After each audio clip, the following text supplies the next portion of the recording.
오늘 우리에게 주시는 주의 말씀은 마태복음 6장 9절에서 15절의 말씀입니다.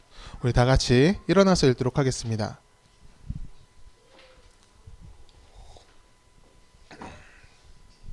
함께 있습니다. 그러므로 너희는 이렇게 기도하라. 하늘에 계신 우리 아버지여, 이름이 거룩히 여김을 받으시오며 나라가 임하시오며 뜻이 하늘에서 이루어진 것 같이 땅에서도 이루어지리다. 오늘 우리에게 일용할 양식을 주시옵고 우리가 우리에게 죄 지은 자를 사하여 준 것 같이 우리 죄를 사하여 주시옵고 우리를 시험에 들게 하지 마시옵고 다만 악에서 구하시옵소서. 나라와 권세와 영광이 아버지께 영원히 쌓옵나이다. 아멘. 너희가 사람의 잘못을 용서하면 너희의 하늘 아버지께서도 너희 잘못을 용서하려느니와 너희의 사람의 잘못을 용서하지 아니하면 너희 아버지께서도 너희 잘못을 용서하지 아니하시리라. 아멘. 오늘 우리에게 주시는 주의 말씀입니다. 자리에 앉아주시기 바랍니다. 하나님의 은혜와 평안이 오늘 이곳에 있기 원합니다. 주의 말씀을 또 깨달아 아는 지혜가 또 있기를 원합니다. 오늘 본문에서 예수님은 제자들에게 어떻게 기도를 해야 되는가, 그것에 대해서 말씀해 주고 계십니다. 그것을 우리는 이제 주님께서 가르쳐 주신 기도라고 그래가지고 주기도문이라고 이렇게 부릅니다. 여러분, 이 주기도문에는 어떤 뜻이 담겨 있을까요? 예전에 주기도문을 자주 외우는 사람을 본 적이 있습니다. 하루를 시작하면서 이 주기도문을 외우고요, 또 하루를 마치면서 이 주기도문을 외우고 잠에 듭니다. 얼핏 보면 굉장히 경건한 생활 습관 같아요. 좋아 보입니다. 그런데 왜 주기도문 하느냐, 그 말에 그는 왠지 이 주기도문을 하면은 나쁜 일로부터 나를 지켜주는 것 같다, 그런 의미로 아침을 시작하면서 하고 저녁을 마치면서 한다, 그렇게 얘기를 했습니다. 이거는 사실 기도라기보다는 거의 주문에 가까운 그런 거죠. 경우의 차이는 있지만 많은 사람들이 이 주기도문의 참뜻을 모르고 가는 경우가 많은 것 같아요. 예배 때 이제 우리도 예배 시작할 때 하잖아요. 예배를 시작할 때 다 같이 하는 기도문 정도로 생각하고 있거나 부적처럼 이제 집에 기도문을 써서 붙여놓는, 액자로 걸어놓고 그러잖아요. 그런 것처럼 이렇게 붙여놓는 경우가 많아요. 2주 전에 저는요, 여러분들에게 기도에 대해서 말씀을 드렸어요. 우리는 기복이 아니라 기도를 해야 된다, 그 얘기를 드렸습니다.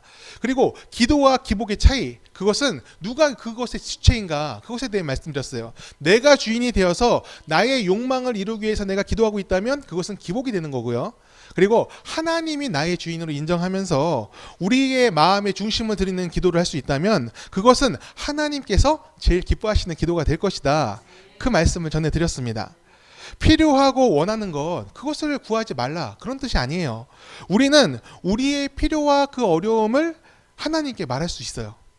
다만 우리가 램프의 요정한테 비는 거, 그런 것처럼 하나님께 간구해서는 안 된다는 거예요. 우리는 하나님과 이 인격적인 관계 속에서 주님의 뜻을 생각하면서 기도해야 될 줄 믿습니다. 기도는요, 나의 뜻을 이루기 위해서 하는 것이 아닙니다. 하나님의 뜻이 우리의 삶을 통해 이루어지도록 하는 것, 그것이 바로 기도인 줄 믿습니다. 주기도문은요, 하나님이 기뻐하시는 기도는 이런 것이다, 그걸 알려주는 표준이에요. 어떤 마음으로 무엇을 구해야 하는지 예수님께서 알려주기 위해서 직접 기도의 예를 보여주신 거예요. 우리는 주기도문을 통해서 기도의 방향을 잡아야 됩니다. 전라선을 타고 부산 간다고 할 수 없잖아요. 부산 가려면 뭘 타야 되죠? 경부선을 타야죠. 그렇죠? 너무 옛날 말인가요? 그렇죠? 경부선 KTX를 타야 되는 거죠. 전라선 KTX 타놓고 우리가 부산 간다고 말하면은 잘못 가고 있는 것처럼 하나님을 향하지 않는 기도는 선한 응답과 열매로 이어질 수가 없습니다. 우리 9절에서 10절 다시 한번 읽어볼까요? 그러므로 너희는 이렇게 기도하라. 하늘에 계신 우리 아버지여, 이름이 거룩히 여김을 받으시오며 나라가 임하시오며 뜻이 하늘에서 이루어진 것 같이 땅에서도 이루어지이다. 아멘. 우리가 드리는 기도는 하나님의 이름을 높이고 주님의 뜻이 우리 가운데, 우리 세상 가운데 우리가 거하는 모든 곳에서 이루어지는 것을 간구하는 것이 되어야 돼요. 기도는요, 성취하겠다, 이것이 아니에요. 성취하는 것이 목표가 아니라 기도의 목적은 순종에 있습니다. 이루어져도 안 이루어져도 하나님의 선하심을 인정하면서 그 뜻에 순종하는 사람의 기도에 하나님께서 기뻐하십니다. 그리고 그의 삶에, 그런 순종하는 사람의 삶에 자신의 뜻을, 하나님의 뜻을 가득 부어주실 줄 믿습니다. 하지만요, 이것을 이해하는 게 그게 쉽지가 않아요. 굉장히 어렵습니다. 사람은요, 성취를 원해도 순종을 원하지 않는 경우가 더 많기 때문에 그래요. 기도가 안 이루어지면 믿음을 버리는 사람이 있어요. 그리고 반대로 기도가 이루어졌음에도 불구하고 믿음을 버리는 사람이 있습니다. 불치병에 걸린 사람이 있었습니다. 약도 많이 써봤고요. 또 부적도 써봤습니다. 그러다 다 안 되는 거예요. 그래서 교회를 찾아왔어요. 목사님이 그 사정을 알기 때문에 그 사람을 각별하게 신경을 썼습니다. 신방도 가서 안수기도도 해주고 권면의 말씀, 위로의 말씀도 해주고 각별히 그 사람을 회복을 위해서 기도하면서 힘썼습니다. 그 마음을 알았는지 그 사람은 계속 교회를 나왔습니다. 예배 생활에 열심을 내었고 기도함에도 힘썼습니다. 그리고 그 가운데 마침내 병이 나았습니다.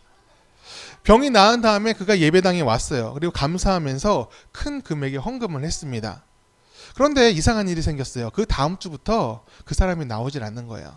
처음에는 어디 뭐 여행이라도 갔겠다, 병이 나았으니까 그런 생각으로 이제 생각을 했는데 한 주가 지나고 두 주가 지나고 한 달, 두 달이 되어도 안 나오니까 목사님이 너무나 걱정이 되는 겁니다. 아니 무슨 일이지? 병이 다시 재발했나? 사고라도 났나?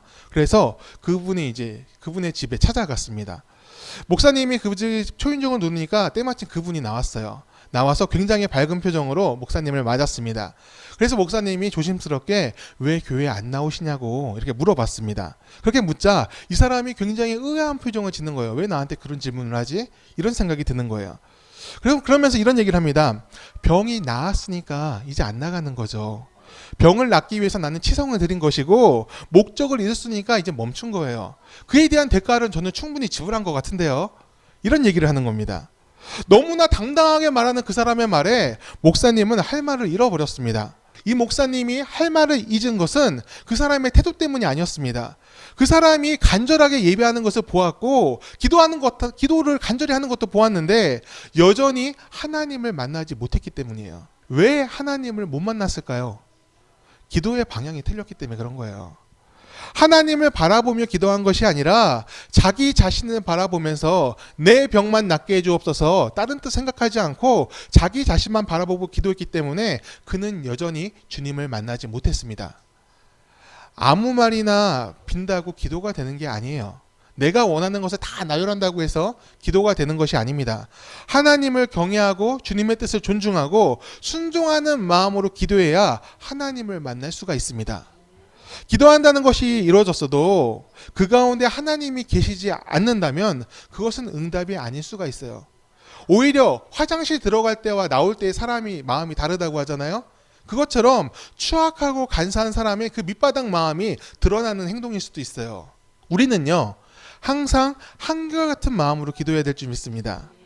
주님이 나의 주님이십니다. 하나님, 내가 주님을 사랑합니다. 주님, 주님의 뜻을 담은 그런 그릇이 되게 해주세요.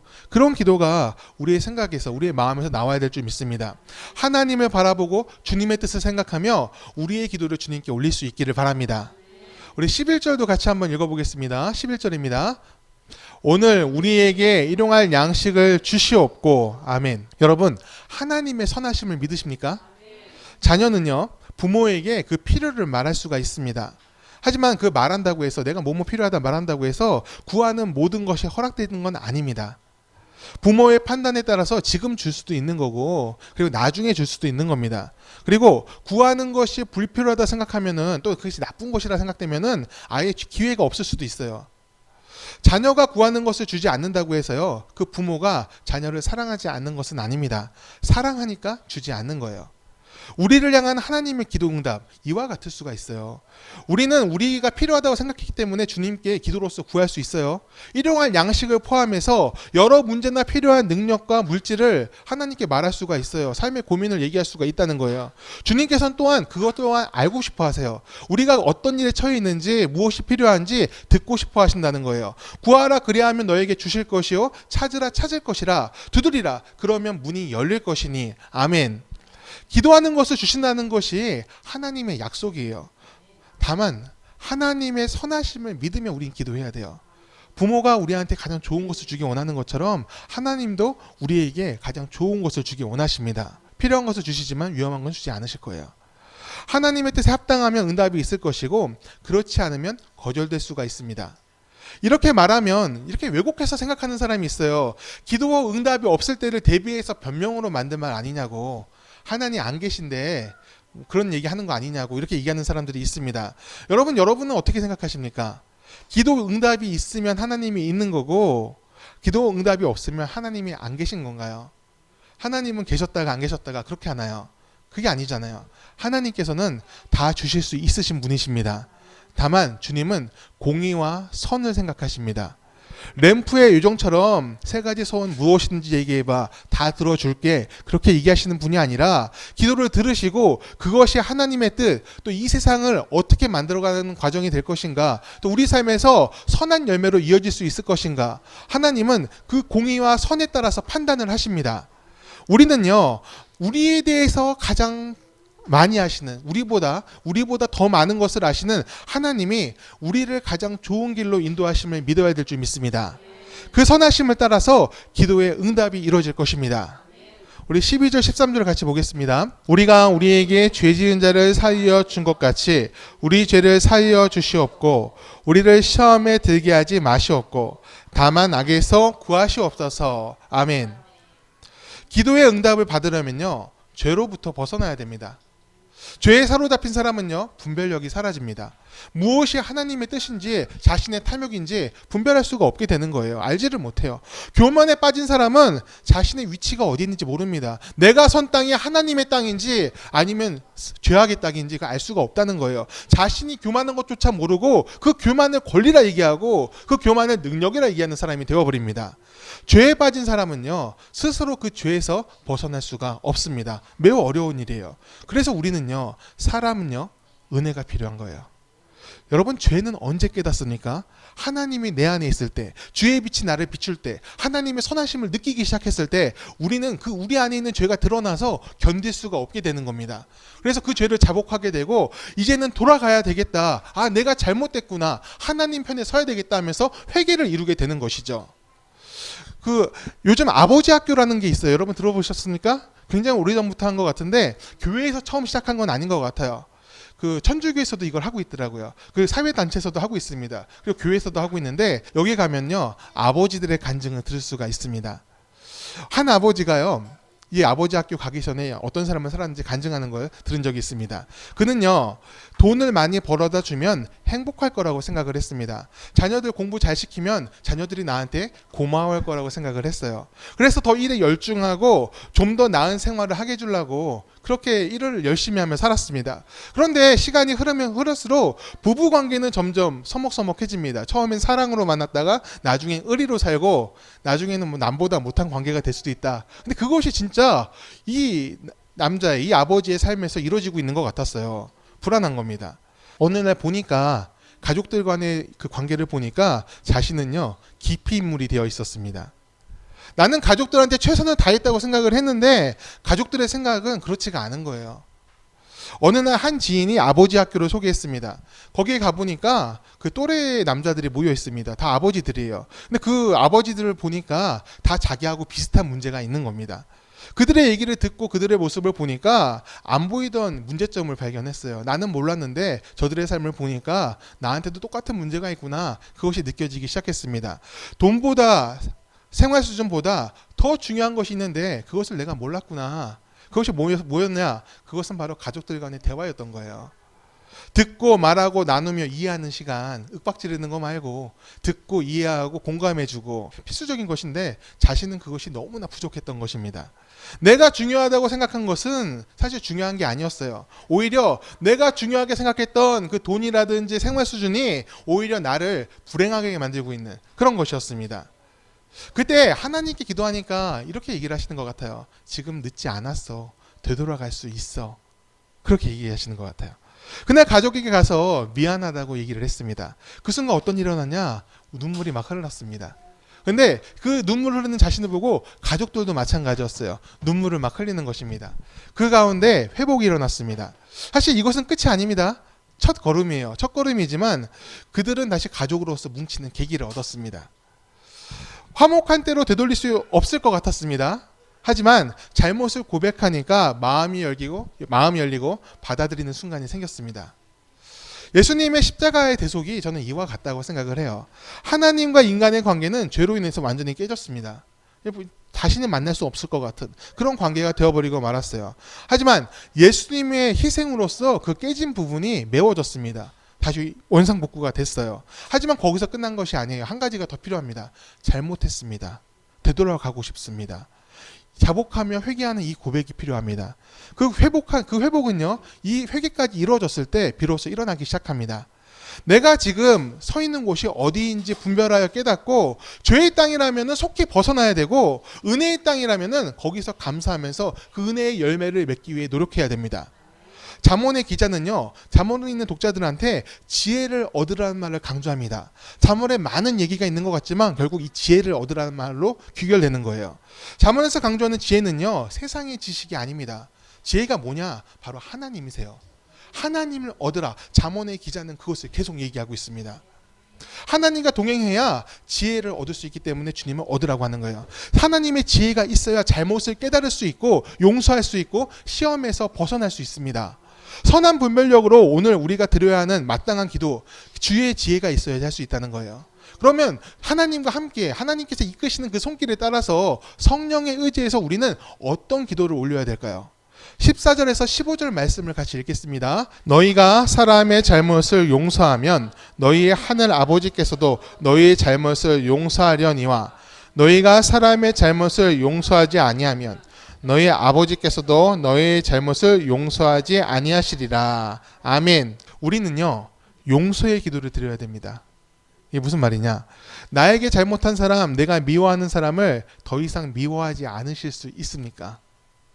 사실 내게 용서를 구하는 사람을 용서하는 건 이건 쉬운 일입니까? 어려운 일입니까? 나한테 미안하다 그럴 때 괜찮아 라고 얘기해 주는 거, 뭐 이것도 어려운 사람이 있어요. 사안에 따라 다를 수는 있지. 어떤 건 쉽게 받아들일 수 있고, 절대 용서 못해, 네가 그렇게 말해도 용서 못해, 그렇게 말할 수 있는 상황이 있을 수는 있습니다. 하지만 용서를 안 비는 사람보다 내게 와서 용서를 구한다면 내 마음이 녹아지고 그 용서를 받아주고 나도 용서해 줄 수 있는 그런 가능성은 조금 더 높을 것 같아요. 하지만 용서를 구하지 않는 사람, 이런 사람들은 어떻게 해야 될까요? 분명히 잘못한 게 많은데 죄악 가운데 살고 나도 거기에 피해를 봤는데 이 사람은 용서를 구하지 않아요. 용서할 수 있겠습니까? 이건 굉장히 어려운 일이에요. 상황이 전혀 나아지지 않았고 그 사람은 여전히 악을 저지르고 있고, 그리고 우리는 계속 피해를 당하고 있을 확률이 높습니다. 그런데 이 상황에서 무슨 용서를 합니까? 그런데 예수님께서요, 말씀하신 용서가 이 용서라는 거예요. 용서를 구하지 않는 사람을 먼저 용서해라. 예수님이 십자가에 달리셨을 때 그 앞에는 예수님을 조롱하는 사람들로 가득했습니다. 제사장들과 또 백부장이 와서, 이제 로마 병정들이 와서 예수님을 조롱하죠. 근데 예수님은 이렇게 얘기하세요. 저들이 자신들이 하는 일을 모른다. 하나님, 저들을 용서하여 주옵소서. 이런 기도를 올리세요. 지금 그 예를 보여주신 거예요. 내가 이들을 용서한 것처럼 너희도 너희에게 용서를 구하지 않는 사람들, 끝까지 죄의 길을 가려는 사람들을 먼저 용서해라. 그 얘기를 하고 계십니다. 여러분, 우리는요, 지금 굉장히 어려운 길을 가려고 하는 거예요. 믿음의 길은요, 쉬운 길이 아니죠. 예수님이 가신 길이 어떻게 쉬운 길입니까? 주님께서도 내가 가는 길은 좁은 길이라고 하셨죠. 우리도 그 좁은 길을 가려고 하는 것입니다. 우리 그 좁은 길을 갈 때 어떻게 가야 되겠습니까? 예수님처럼 가야지 끝까지 갈 수가 있는 겁니다. 십자가 앞에서 예수님을 조롱했던 사람들은 계속 악을 쌓았습니다. 용서를 구하지 않는 그런 사람들을 보면서 예수님은 먼저 용서의 말씀을 하셨습니다. 이 예수님, 이 주님의 용서가 먼저 베풀어진 다음에 어떤 일이 생겼냐? 회개의 부흥이 일어났어요. 예수님을 모르던 예루살렘 사람들이 제자들의 간증을 듣고 또 그들의 기도를 듣고 하나님을 믿는 사람으로 변화되는 기적, 부흥이 일어났습니다. 먼저 용서하니까 변화가 시작되는 것입니다. 주님께서 말씀하십니다. 사랑하는 자만 사랑하는 것은 특별한 것이 아니다. 사랑할 수 없는 자를 사랑하는 것이 내가 말한 사랑이다. 너희가 그 하나님의 사랑을 먼저 받았느니라. 용서의 다른 말은요, 사랑이라고 할 수 있어요. 사랑하면, 긍휼히 여긴다면 용서할 수가 있는 겁니다. 우리는 세상을 향해서 그 사랑과 용서를 말하고 기도해야 합니다. 지금 세상은요, 사실 물질적으로는 당분일에 지금이 제일 잘 사는 세상 아닙니까? 굉장히 잘 사는 거예요. 하지만 세상은 물질적으로 풍요롭게, 우리나라 특히 이렇게 잘 살게 됐을지 모르지만 그 영적인 부분에서는 굉장히 강팍한 세상, 사람의 인성과 또 사람의 그 마음씀은 굉장히 험악한 세상, 무서운 곳이 되어가고 있는 것 같습니다. 뉴스를 보면요, 하루가 멀다고 끔찍한 얘기, 물론 뉴스는요 끔찍한 얘기, 무서운 얘기, 큰 사건 사고를 얘기합니다. 하지만 진짜 상상하지도 못했던 일들이 요즘은 너무나 쉽게 얘기되고 있어요. 자신의 아이를 죽이는 부모 이야기, 옛날에 이걸 들었으면 경악하면서 참사라는 표현을 쓰고 비극이란 얘기 쓰고 말세란 얘기를 썼을 것입니다. 그런데 지금은 너무 흔하게 들려가지고 또 그랬어란 말을 씁니다. 기를 수 없다고, 경기적으로 안 좋아서 기를 수 없다고, 또 자기의 자녀가 장애하라고 그러면서, 그리고 얘를 우리가 감당할 수 없다고 하면서 아이를, 자기가 직접 낳은 아이를 죽이는 경우가 너무 많아요. 지금도 지금 조사 중에 있다고 그러죠. 더 많이 늘어날 거다, 그런 얘기를 하고 있습니다. 이것뿐만이 아니에요. 우리나라 정치 상황을 보면요, 저는 우리나라의 미래가 있을까 걱정이 돼요. 왜냐하면 좌우로 막 서로 이제 공격을 하잖아요. 공격을 하는데 거의 폭력적입니다. 상대를 완전히 밟아서 없애려고 합니다. 상생하는 것도 생각하지 않고 존중도 생각하지 않습니다. 그들이 생각하는 더 나은 세상은 없어요. 오로지 우리가 권력을 잡은 세상이 제일 좋다는 거예요. 근데 실상은 전혀 나아지지 않잖아요. 점점 어려워지는 그런 대한민국이 되어가고 있어요. 우리나라에 어떤 미래가 있을까요? 그렇다면 종교가, 신앙이 힘이 되어줘야 되는데 사람들을 위로하고 잘못된 길은 사람들을 회개시켜서 옳은 길로 이끌어야 되는데 과연 교회는 그 일을 잘하고 있는가? 교회도 위기라고 하잖아요. 교회에 사람이 안 나와서 위기가 아닙니다. 교회가 예수님을 닮지 않은 게 위기예요. 세상의 탐욕이요, 교회에 들어와서 오로지 보이는 것을 집착하게 만들고 있어요.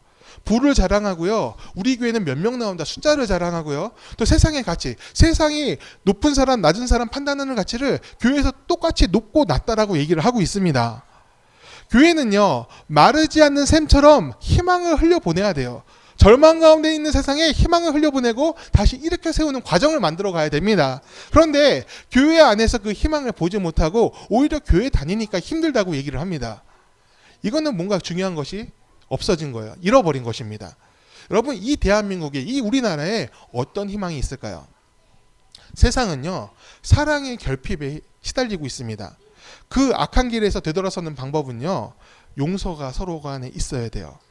서로 사랑하는 것, 그것은 서로 용서하는 것입니다. 내가 품을 수 없는 사람도 용서하고 그를 선대하는 것, 그것이 바로 예수님이 보여주신 사랑입니다. 용서는요, 우리가 회복해야 될 과제입니다.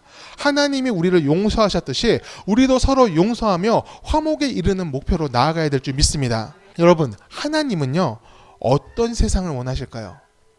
그 세상을 우리가 한번 머릿속으로 한번 그려봤으면 좋겠어요. 하나님이 원하시는 세상, 하나님이 원하시는 교회, 또 하나님이 원하시는 우리 가정, 또 하나님이 원하시는 나의 삶, 나의 인생, 그것을 생각하면서 우리가 기도할 때 우리는 하나님을 바라볼 수 있게 됩니다.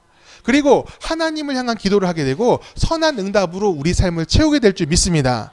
여러분, 기도의 능력을 놓치지 않으려면요, 하나님을 바라보고 하나님으로 내 삶을 꽉 채워야 됩니다. 언제나 주님을 생각하며 주님 앞으로 나아가는 우리 더교회 성도님들이 되시기를 간절히 축원합니다. 우리 다 같이 찬양했으면 좋겠습니다. 주님 마음 내게 주셔서. 주님 마음 내게 주셔서 찬양할 텐데요, 진실로 이 찬양 가사처럼 우리가 항상 주님을 생각했으면 좋겠습니다. 눈에 보이지 않아도 곁에 계시는 주님, 우리가 찬양하고 기도할 때 그 주님의 심령이 우리 삶을 가득 채우고 이끌기를 바랍니다.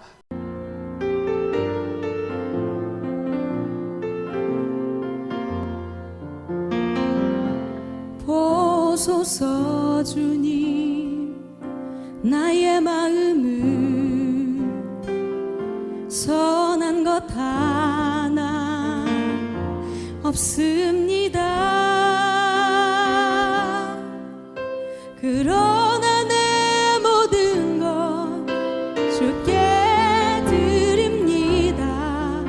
사랑으로 안으시고 날 새롭게 하소서. 보소서 주님, 나의 마음을 선한 것 하나 없습니다. 그러나 내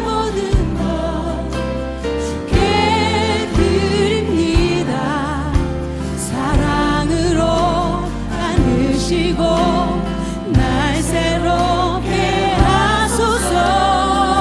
주님 마음 내게 주소서. 내 아버지 주님 마음 내게 주소서. 나를 향하신 주님의 뜻이 이루어지도록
주